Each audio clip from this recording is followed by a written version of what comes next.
Good morning students. आज हम आपको घनाभ के विषय में बताएंगे।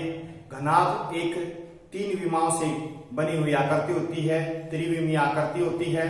और ये किस तरह से बनता है, जैसे बच्चों देखो ध्यान से, इसमें 6 पृष्ठ हैं, 1 2 3 4 5 6। और 6 के 6 पृष्ठों को अगर आप ध्यान से देखो तो 6 के 6 पृष्ठ एक आयताकार आकृति में है। कैसी आकृति में है? आयताकार आकृति में। और आयताकार आकृति में होते हुए 6 के 6 पृष्ठों को हम इस तरह से जब हम फोल्ड करते हैं, ऐसे फोल्ड किया, ये किया, फिर इसको ऐसे फोल्ड किया, इसको ऐसे और इसको ऐसे, तो इस तरह से जो आकृति हमारे पास बनकर आई वो क्या बन गई? क्यूबॉइड। इसको इंग्लिश में क्यूबॉइड बोलते हैं और हिंदी में क्या बोलते हैं बच्चों? घनाभ। तो इसमें सबसे पहले ये देखो कितने पृष्ठ हैं बच्चों, इसके अंदर कितने पृष्ठ हैं। इसके अंदर देखो एक पृष्ठ तो ये नीचे होगा, एक दूसरा पृष्ठ, तीसरा पृष्ठ, और ये चौथा, पांचवा, और ये 6 फलक हैं। इनको पृष्ठों को क्या बोलते हैं? फलक। 6 फलक है इसके अंदर। कितने फलक हैं? 6। और इसको, ये इसकी लंबाई है, ये चौड़ाई है और ये ऊंचाई है। तो घनाभ के आकार का जो डिब्बा होता है उसमें 6 फलक होते हैं। और इसके अंदर कितने किनारे हैं? किनारे का मतलब क्या है? कितने किनारे हैं? जैसे किनारे ये बोलते हैं 1 2 3 4 5 6 7 8 9 10 11 और 12। कितने किनारे हो गए? 12 किनारे हैं। अब इसके बाद बोलता है इसके कितने वर्टेक्स है। वर्टेक्स का मतलब सीरस। सीरस कितने? जैसे इसका सीरस है 1 2 3 4, ये 5 6 7 8। तो इस तरह से आज इस घनाभ के विषय में देखते हैं। देखो सबसे पहले इसका देखो किस तरह से होता है।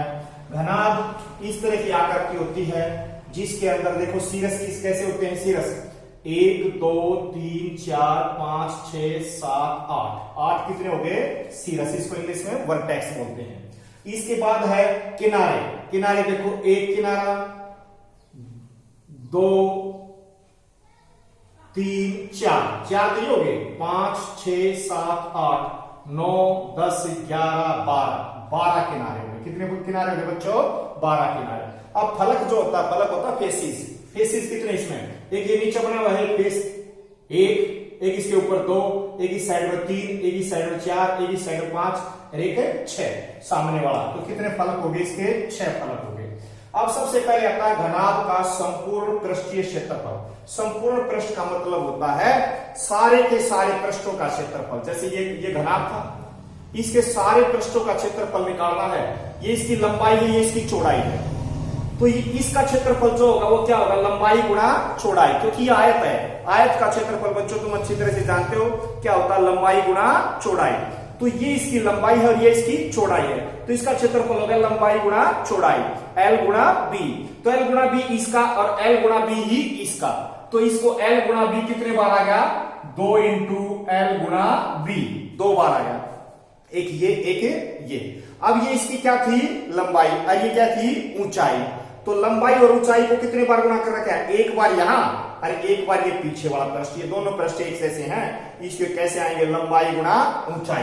तो 2 बार LB और 2 बार इसकी क्या आ जाएगी? इसकी, जैसे ये पृष्ठ है, इस पृष्ठ की ये चौड़ाई है, ये ऊंचाई है, तो 2 बार चौड़ाई गुणा ऊंचाई। चौड़ाई और ऊंचाई। B का मतलब ब्रेथ, S का मतलब हाइट।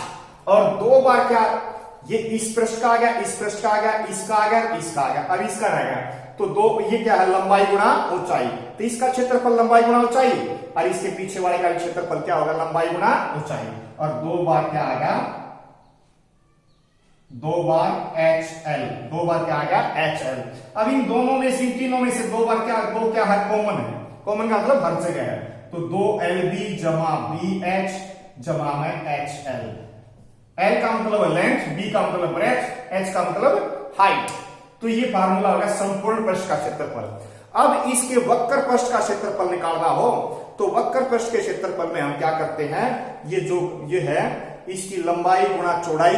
ये एक पृष्ठ, ये नीचे वाला पृष्ठ और ऊपर वाला पृष्ठ, इन दोनों पृष्ठों को छोड़कर इसका भी क्षेत्रफल निकालते, इसका भी, इसका भी, इसका भी।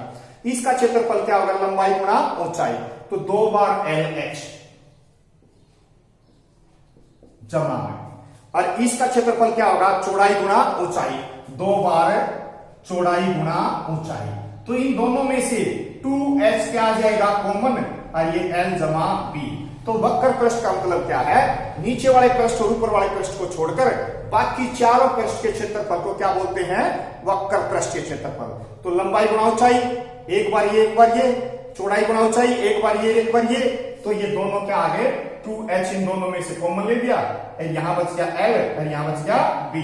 तो ये इसका क्या हो गया बेटे, इसका वक्र पृष्ठ का क्षेत्रफल। इसके बाद आता है घनाभ का संपूर्ण वो आयतन, घनाभ का आयतन। घनाभ का आयतन क्या होता है बच्चों, जैसे ये घनाभ के आकार की आकृति है, इसकी कितनी कैपेसिटी है, इसके अंदर कितना सामान भरा जा सकता है इसके अंदर, ये इसकी कैपेसिटी को क्या बोलते हैं, हमें इसकी कैपेसिटी को इसका आयतन बोलते हैं, वॉल्यूम बोलते हैं। और इसका आयतन कैसे निकलता है, इसके पृष्ठ के क्षेत्रफल को, इसके पृष्ठीय क्षेत्रफल को ऊंचाई से गुणा करते हैं। तो पृष्ठ का क्षेत्रफल है लंबाई गुणा चौड़ाई, तो लंबाई गुणा चौड़ाई को, लंबाई गुणा चौड़ाई l गुणा b, लेंथ गुणा ब्रेथ, लंबाई गुणा चौड़ाई को उसकी, ये लंबाई गुणा चौड़ाई, इसके पृष्ठ के क्षेत्रफल को, धरती का जो तली की तरफ क्षेत्रफल उसको ऊंचाई से गुणा कर दो बस, तो गुणा में h। तो ये आयतन क्या आ जाएगा, l गुणा b गुणा में h, lbh। तो इस तरह से आयतन आसानी से निकाला जा सकता है।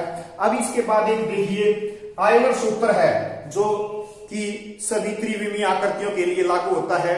और इसमें क्या देखते हैं, आयलर सूत्र में क्या होता है, फलक जमा शीर्ष, फलक और शीर्षों को जोड़ दें, ये फलक है और ये क्या है शीर्ष, इन दोनों को जोड़ दें तो, और उसके उन दोनों के जोड़ में से अगर किनारे घटा दें तो हमेशा कितना आना चाहिए, 2। जैसे ये फलक है, फलक कितना है 6 प्लस शीर्ष कितने हैं 8 और माइनस किनारे कितने हैं 12, तो बराबर 2 आना चाहिए। 8 और 6 14, 14 में से 12 जाए कितना आएगा 2। तो ये है हमारे घनाभ के बारे में। घनाभ एक त्रिविमीय आकृति है। तो बच्चों सभी इस वीडियो को ध्यान से देखें और समझें, और इस पर जो भी प्रश्न आ सकते हैं उनको आप इन फार्मूलों की मदद से आसानी से कर सकते हैं। ये घनाभ का संपूर्ण पृष्ठीय क्षेत्रफल का फार्मूला, ये घनाभ का वक्र पृष्ठ के क्षेत्रफल का फार्मूला, और ये आयतन का, और ये ऑयलर सूत्र का भी कई बार प्रयोग करना आ सकता है। इसमें ये ध्यान रखना है, L का मतलब है लंबाई, B का मतलब है चौड़ाई ब्रेथ, और H का मतलब है ऊंचाई, H हाइट, ऊंचाई का मतलब हाइट। तो इस तरह से आप इस घनाभ के ऊपर इन को देखकर अच्छी तरह से वीडियो को आने वाले क्वेश्चनों को आसानी से कर सकते हैं। धन्यवाद।